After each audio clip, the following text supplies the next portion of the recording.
My dream job when I was a child was actually to build cars. I grew up building model cars and model airplanes with my father, and that's really where I got my knack for attention to detail. I think that's really what led me to wanting to build custom cars or work on cars in general. Obviously, my career now is definitely not working on cars, but in a roundabout way, I still work with cars, with our coatings and our robotics platform. So I still get to deal with the custom side and creating something from scratch. And that's really what I found I enjoy, is that creative outlet that I get with this job. With my job in particular, we deal with really the nuts and bolts of the robot. When the systems go down or the hardware goes down, we're dealing with that aspect. So being hands-on, being skilled with your hands, critical thinking is massive. There are so many things that could go wrong on a daily basis between not only the robot side of things, but also the coding side of things. So you have to be able to reverse engineer the issue and isolate it quickly. So having those problem-solving skills, by far, one of the most important things. For me, hard work is number one. You have to be a hard worker. Integrity, so you have to show up on time. Commitment is a huge one. So with this position, it's 24/7 tech support.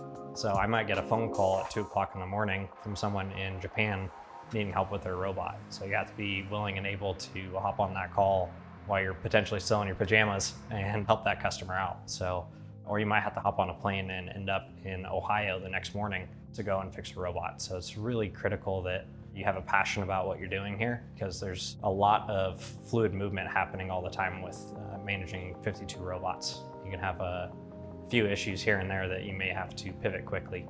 So staying flexible is really important.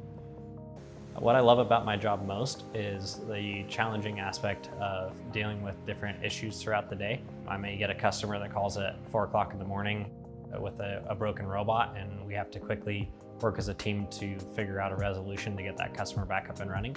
As everyone well knows, time is money. So when a robot goes down, they're not producing parts, which costs that company money, which in turn hurts our partnership. So we really want to make sure that we get those solutions figured out quickly. So I think that's my favorite part, is working with my team to come up with creative problem solving so that we can get these customers back up and running as quickly as possible.